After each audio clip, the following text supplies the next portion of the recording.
How does a perfectly healthy high schooler with no enemies end up dead in his own high school gym? How, as a parent, do you deal with the loss of your child, especially when the manner in which you're told they died seems impossible and is just so mind-bogglingly gruesome? Welcome to Strange and Unexplained with me, Daisy Egan. I'm a writer and an actor who is sometimes like, whose ass do I have to kick? But who more often ends up with their own foot in their mouth. This week, I am sorry in advance, Kendrick Johnson. The devastating story of his bizarre death and the investigation around it.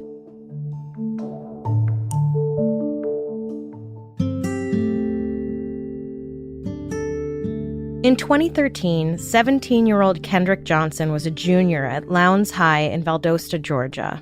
He was a hurdler, a power forward in basketball, and something called a safety in football, which I'm going to go ahead and assume is not someone who stands on the sidelines of a football game and goes, "This is a super dangerous sport. Please be gentle with each other." Anyway. On the morning of January 11th, 2013, Kendrick's mother, Jacqueline, was at the guidance counselor's office of Lowndes High looking for her son.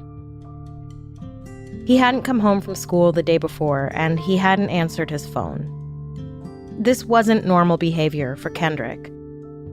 According to his parents, Kendrick was a good kid with average grades. He was polite and had a sunny disposition. He was good with numbers and finances. His grandmother called him her peculiar grandchild because he was quieter than his brothers and sisters, which is like, okay, Grandma, judgy much? Like a kid can't be quiet without being weird? I'm pretty sure I never shut up when I was young, and let me tell you, if there's anyone who deserved to be called peculiar, it's me. It was definitely not normal for Kendrick to just not come home and not respond to calls or texts from his family. His mother knew something was wrong.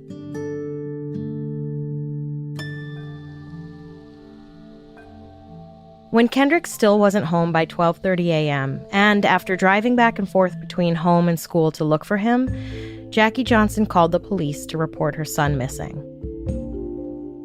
Now, Lord knows we have heard some awful responses from police to parents who report their children missing, right? Something vaguely judgmental toward the kid or the mom, or probably both. When Jackie Johnson called to report her son hadn't come home from school, the 911 dispatcher had this response: "He's probably just out with some fast-tailed girl." Okay, you know what? I'm going to skip the commentary on this one because we only have a half hour together, folks, and I could write a dissertation on this shitty-ass, sexist, backward statement. Like, where would I even begin?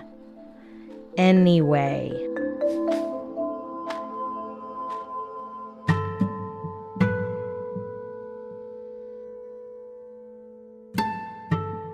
Jackie waited up all night with her mother, Kendrick's grandma, worrying and praying. Kendrick's father was a truck driver and was out on the road that night. The police followed up with a phone call around 4:30 in the morning. The missing persons report had been officially filed. So, on the morning of January 11th, Jackie was at her son's school, probably hoping he had just spent the night at a friend's house and his phone died, and his friend's phone died, and his friend's parents' phone died. And then all the phones on the block died, because you would tell yourself anything to not think the worst, and then you do whatever you can to find them. At 8:30 a.m., Jackie was in the school guidance counselor's office. At that same moment in the gym, a student was walking on top of a row of rolled-up gym mats that were lined up vertically against the wall. Each mat stood almost 7 feet high and 3 feet across, making a sort of makeshift walkway. Why anyone was allowed to walk on a 7-foot-high vertical rolled-up gym mat is anyone's guess. But in one of the mats, the student saw what looked like feet wearing Hanes socks. She called some friends over, and when they saw what she saw, one of them screamed. Lowndes High head athletic trainer Philip Pipelo and one of the other coaches ran across the gym, pushed the mat over on its side, and a male's body tumbled out, along with blood and vomit. Pipelo backed away. The other coach told the students to leave the gym. At that moment, back in the guidance counselor's office, the phone rang. The volume may have been a tad too high because coming from the other end, Jackie could clearly hear someone say, "They found a body in the gym." The guidance counselor rushed out of the room, and Jackie sat there probably frozen in terror because in that moment, she just knew that body was the body of her son, Kendrick. When police and EMS arrived on the scene, they confirmed that the body in the mat was indeed that of Kendrick Johnson. Deputies now releasing the name of the student found dead at a South Georgia high school. Lowndes County Sheriff Chris Prine says Kendrick Johnson was found dead in the gym at Lowndes High School Friday morning. Kendrick was 17 years old. Kendrick Johnson's exact cause of death hasn't been determined yet. His body is scheduled for an autopsy on Monday. So how did a 5'10", 160-pound teenager end up upside down, dead in a rolled-up gym mat? How in the world did he get in there? And why?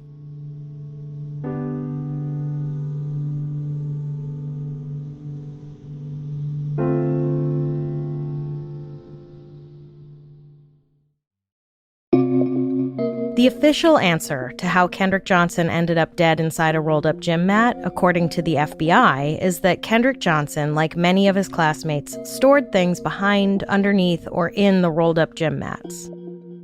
You might be asking yourself why they didn't just use their lockers. Turns out, at Lowndes High in Valdosta, Georgia, lockers aren't just free and available to all 3,000 students. Nope.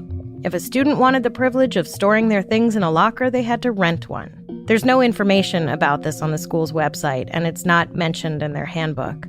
So I guess it's like first day of 9th grade, you show up and you're like, "Hi, where's my locker?" And they're essentially like, "Give me your lunch money, kid." They also apparently charge for textbooks. And this is a growing trend in our country. Let me state that again for clarity. In this country, we charge children to learn. For whatever reason, Kendrick Johnson, who was good with numbers and finances, had either decided to spend his locker money on something more important or just didn't have enough money in the first place. Normally, the mats were stored on their sides, and kids would just tuck things inside them and then fish them out when they needed them. But over the holiday break, it seems the mats had been lifted and placed vertically. According to the FBI's theory of how Kendrick died, most likely, he had put the shoes in the mat when it was laying down flat and came back to find that his shoes were now at the bottom of a vertical mat. The mats were heavy, really heavy. It's not like he could have easily lifted it, or it never occurred to him that what he was about to do would kill him. Whatever his motivation, Kendrick, according to this theory, then dove headfirst into the mat and got stuck and died. And despite how much I don't want to do this, it's probably important to explain how he would have died.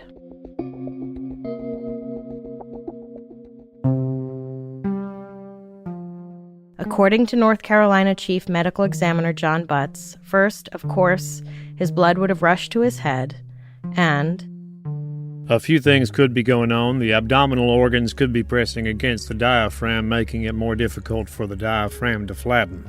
There could also be the matter of the tightness of the mat compressing the chest, which would do the same thing. And if his face were pressed up against the inside of the mat, then that could impede him from drawing in air. It could be a combination of those things.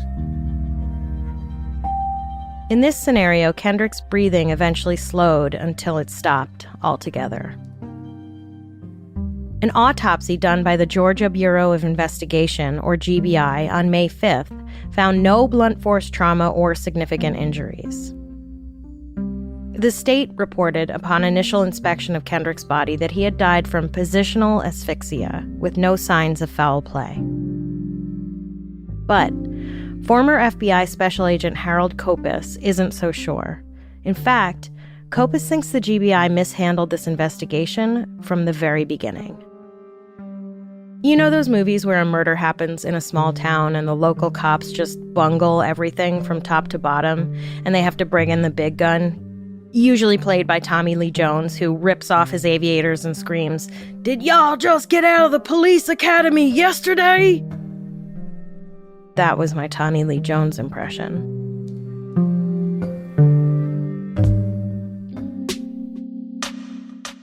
This was like that, according to Kopis and the coroner assigned to the case. First of all, there was blood found on a wall near where Kendrick's body was discovered, and on a pair of nearby gym shoes that weren't Kendrick's. Investigators determined it wasn't Kendrick's blood on the wall or on the shoe, but didn't go so far as to try to determine whose blood it was, which is questionable. Lord knows I'm no forensic investigator, but it seems to me if you find blood near a dead body, a healthy teenage dead body, you might want to figure out whose it is. If it doesn't belong to the victim, I don't know, maybe it belongs to someone who knows what happened to the victim? But the cops didn't seem to take unidentified blood as some kind of clue, which leads me to believe they assumed this was normal. And in an interview with CNN, a lieutenant with the sheriff's department said that they didn't think that the blood had anything to do with what happened to Kendrick. Okay, based on what exactly? He also said it looked like the blood had been there for quite some time. That doesn't worry you, Lieutenant Bob? It's just another Tuesday morning with blood on the high school walls? Like, is that so commonplace that they were really like, well, it's not Kendrick's blood and we're not going to bother to figure out whose it was?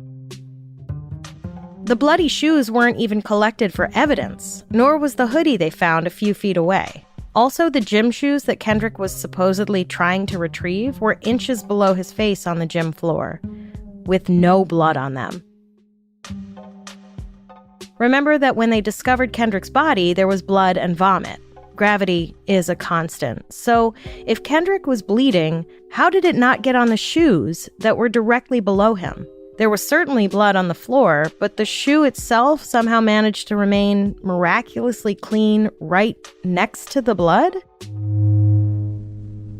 Bill Watson, the county coroner, wrote in a report on January 22nd, I was not notified this death until 15:45 hours. The investigative climate was very poor to worse when I arrived on the scene. The body had been noticeably moved, the scene had been compromised, and there was no cooperation from law enforcement at the scene. Furthermore, the integrity of the evidence bag was compromised on January 13, 2013, by opening the sealed bag and exhibiting the dead body to his father. I do not approve of the manner this case was handled. Not only was the scene compromised, the body was moved. The integrity was breached by opening a sealed body bag. Information necessary for my lawful investigation was withheld. Unsatisfied with the way the scene was handled, Kendrick's family requested a second independent autopsy. This autopsy was conducted on June 15th by Dr. William R. Anderson with Forensic Dimensions in Heathrow, Florida. Dr. Anderson's findings show blunt force trauma to Kendrick's neck and soft tissue, which he claimed could not have been caused by Kendrick himself, but had to have been inflicted by someone else.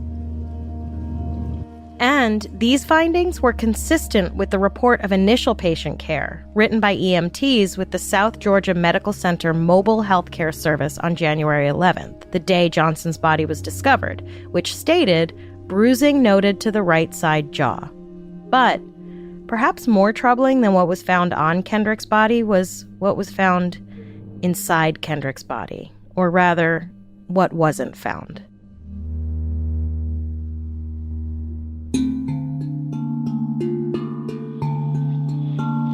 The independent autopsy requested by Kendrick's family, in addition to finding bruising supposedly not found in the state's autopsy, found something truly disturbing when they opened Kendrick's body. Where there should have been embalmed organs, instead they found crumpled up newspaper. GBI spokeswoman Sherry Lang told CNN the organs, quote, were placed in Johnson's body, the body was closed, then the body was released to the funeral home. Wrong, Sherry. What actually happened was that when the state conducted its initial autopsy, it was decided that Kendrick's organs were damaged by the position his body had been inside the mat, and so the organs were thrown away. I've talked about this before on the podcast, but what is it with people throwing away potentially important pieces of evidence? Bones? DNA? Organs? Has Marie Kondo infiltrated police departments? Don't throw it out. And really? Don't throw that out when it's a person's body. Put that shit in a drawer marked potentially important stuff. Come on. And also, who cares if his organs were damaged? It's not like anyone would be seeing the organs. Dr. Gregory Schmunk, the president of the National Association of Medical Examiners, told CNN, "I have never heard of this practice." Oh, you mean they don't teach you to crumple up old newspaper and stuff it into a body at preparing a body for a funeral school? Schmunk said that even if further investigation or examination is needed on the organs, one organ is kept behind, not all of them. In a normal embalming procedure, dusting the inside of the body with a hardening compound or embalming powder and then filling it with dry, clean sawdust or cotton mixed with a small quantity of hardening compound or embalming powder is what's done, especially if there are organs missing.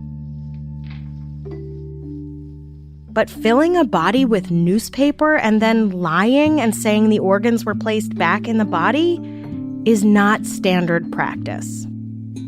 It's also not illegal, but I would file that under no one ever thought they had to explicitly tell professional morticians they can't treat bodies like a recycling bin. But here we are. Regardless, it's definitely not included in any official embalming practice guidelines.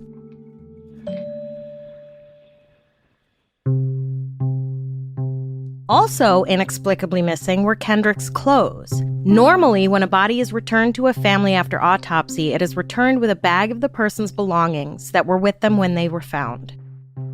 The funeral home director said that when he received Kendrick's body, it was naked, and the only other item given to him was a pair of broken headphones. It's sort of Forensics 101 to keep clothing as potential evidence. You only need to watch one episode of Forensic Files to know that stains from bodily fluids, hairs, and fibers can all provide vital clues when you're trying to figure out how someone died. So where were Kendrick's clothes? Also, according to CNN, some witnesses weren't interviewed for days, weeks, or months following the discovery of Kendrick's body on January 11th. Of the 111 witnesses interviewed about Kendrick's death, only 18 were interviewed the day of, and one person was interviewed in May. That means between January 11th and sometime in May, 92 people were interviewed after the event occurred, some long after. The first responders weren't interviewed until April 17th. We all know by now how unreliable the human brain is at retaining facts. Asking someone to recall the events of a month ago is hard. Even if the event was huge and you're sure it was seared into their memory, they're going to remember things wrong. Important things.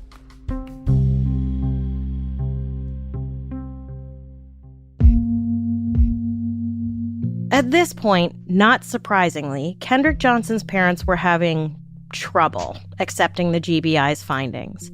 There were too many things that weren't lining up. So the Johnsons hired prominent civil rights attorney Benjamin Crump. Here's something super weird Benjamin Crump found out during his investigation. The surveillance footage used by the Georgia Bureau of Investigation to support their conclusion that Kendrick died by accident, that surveillance footage was not obtained by the GBI. Rather, it was provided to the GBI by the school district. And not only that, but the school district got to decide what they did and did not want to provide. Basically, the investigator should have gone to the school district and confiscated the entire digital video recording system. But instead, they made a request for footage from that wing of the school, and only that wing, for the time in question and the 48 hours leading up to it. It took the school district 5 days to provide a hard drive with the footage that, after independent investigation, seems to be missing a lot of information. For example, in all 4 videos from the 4 cameras that cover the gym, there's a gap in footage of 1 to 2 hours. The timestamp from 2 of the cameras jumps from 11:05 a.m. to 1:15 and 1:16 p.m. respectively, and the timestamp from the other 2 cameras goes from 12:05 p.m. to 1:09 p.m., which is when Kendrick Johnson was last seen crossing the gym. There's more gaps in the footage over the next few hours, and there's no footage of the discovery of Kendrick's body. The next time we see Kendrick on surveillance, his body is being wheeled out of the gym in a body bag. What happened during that gap in footage? Was it just a weird camera malfunction that affected all 4 cameras at once? That seems unlikely. The cameras were motion censored, and footage from right outside the gym during that 2-hour gap shows plenty of kids entering and exiting the gym. So the cameras inside the gym would have been switched on with their movement. Was it a weird malfunction in the timestamp data? No, because then we would have seen kids entering the gym from the hallway camera actually in the gym in a pretty continuous shot. Even if the timestamp was wrong, you could piece together the events and what time they actually happened. So, now we have organs, clothes, physical evidence from the scene of the incident, and footage missing. It's not hard to understand why Kendrick's family began to suspect a cover-up. If it walks like a duck and quacks like a duck. In the words of attorney Benjamin Crump, at best it was incompetence, at worst it was some conspiracy to conceal the truth. And so, in June of 2015, the Johnsons filed a wrongful death suit claiming that Kendrick was beaten to death by several former classmates. And they believed they had the evidence to prove it.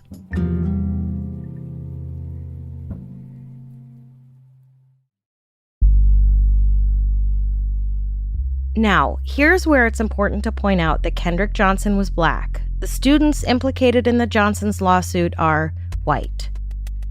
It seems as if this accusation started out as a rumor that had already begun to spread around the school and the community a week after Kendrick's death. It's unclear whether the rumor sparked the Johnsons' suspicions or if the Johnsons' suspicions sparked the rumor. Ebony magazine ran 2 pieces about the case, making heavy accusations that some have claimed to be false, aimed at the Bell brothers, the younger of whom was a schoolmate of Kendrick's, and the older of whom had gone to Lowndes High but had already graduated. According to Ebony magazine, the Bells had a score to settle with Kendrick from a fight that took place about a year and a half earlier on a school bus. According to the articles and Kendrick's mother, Jackie, the younger Bell brother assaulted her son on the school bus, and she said he had a history of provoking and attacking Kendrick. Jackie claimed to have made the school aware of the ongoing victimization of her son by Bell, which sometimes occurred in front of coaching staff and school employees, she said. And the school never properly followed up on these reports or looked into them at all. When investigators approached both of the Bell boys for interviews, they refused. Their father, a former FBI agent, had apparently instructed them not to give a statement or cooperate with the investigation. The Johnsons' suit accused not only the Bell brothers, but their father as well, claiming that the boys murdered Kendrick on command from their father. But according to the Bells' mother, Karen, her younger son and Kendrick were good friends. Good enough friends that, she pointed out, Kendrick had once spent the entire weekend at their house. The fight on the school bus, she assumed, must have been in reference to a minor scuffle the boys had, quote, in the way teenage boys do when they're on their way to a high-stakes football game. You know, boys will be boys and push and punch each other when they're stressed out about sports that are about pushing and punching each other. Yes, I know there's no punching allowed in football. Karen said the 2 boys laughed and shook hands about it later. Still, because of the fight, they had both been banned from riding the school bus home from that football game that night. And despite how close her son and Kendrick had been, they did not offer to give Kendrick a ride home. Kendrick had to bum a ride home with a school security officer. Karen said she didn't know Kendrick was without a ride home, or she would have offered him one.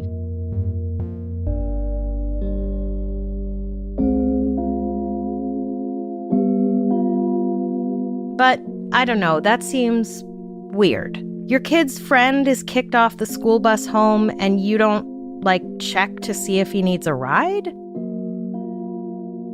To me, that means either A, Karen was lying about how bad the fight was and it was bad enough that the Bells were unwilling to give Kendrick a ride home, or B, they honestly didn't know that Kendrick didn't have a ride home, which isn't sinister so much as it is inattentive and pretty unkind.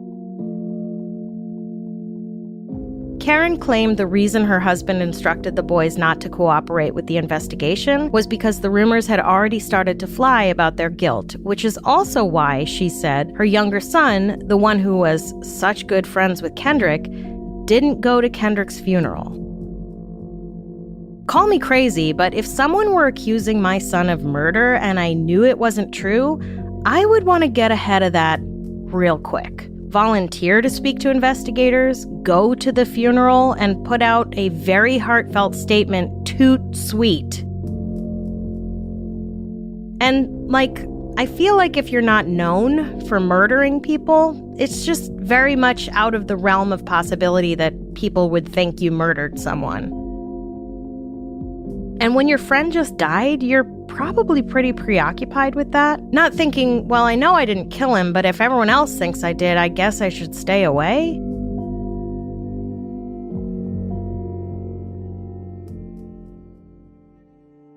Surveillance footage of the school from the day Kendrick died shows the older Bell brother at the school, ostensibly for a wrestling match, which is odd because I'm pretty sure once you graduate high school, you're no longer on the high school wrestling team. Can someone fact check that for me?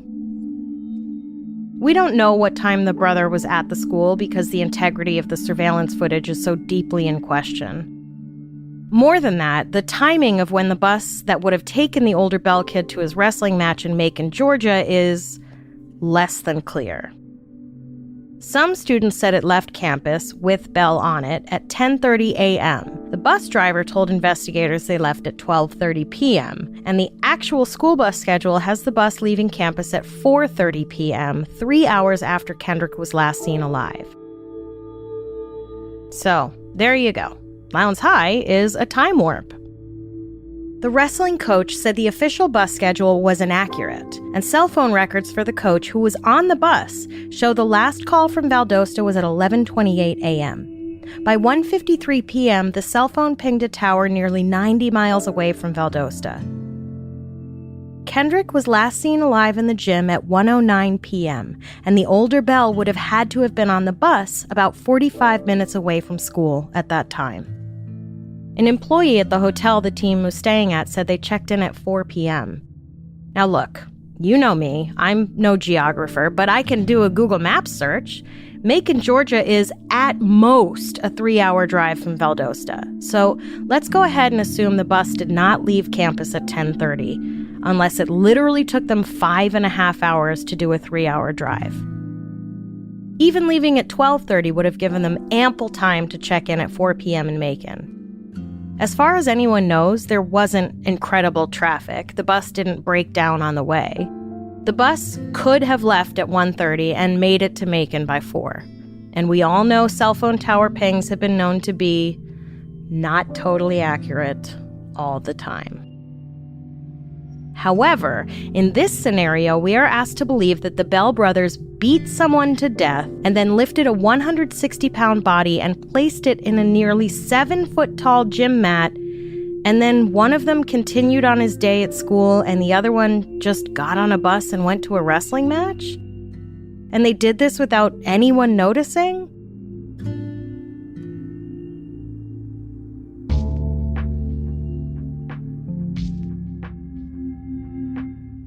Possibly not. The Johnson suit implicated nearly 40 other people in Kendrick's death, which then means that all those people, including other teenagers, had to remain silent, and that they have remained silent until this day.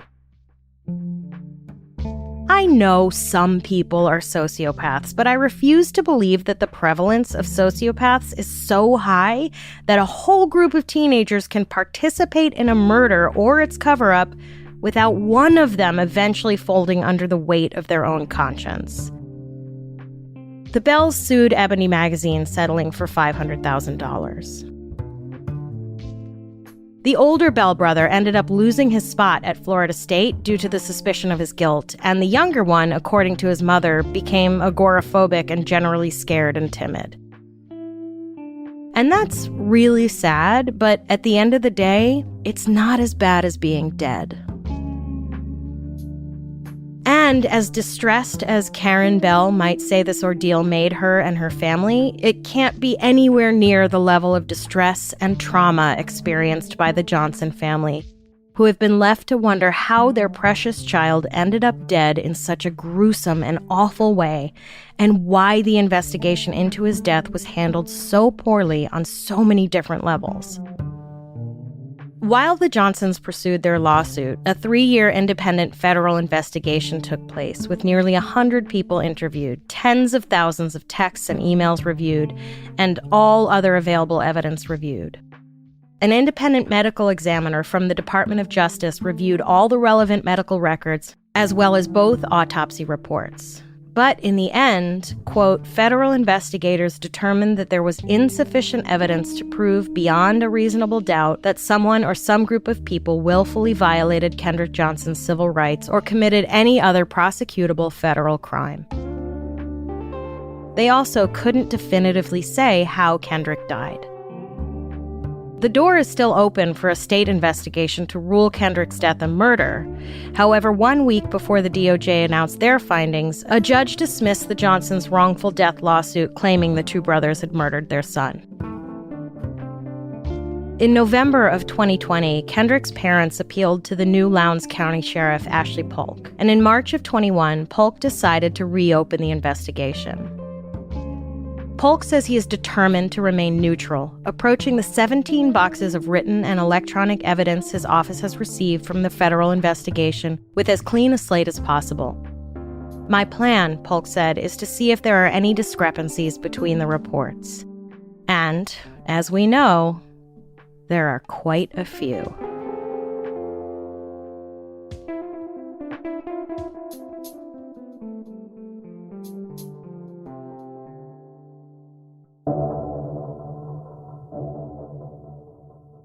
Next time on Strange and Unexplained with Daisy Egan.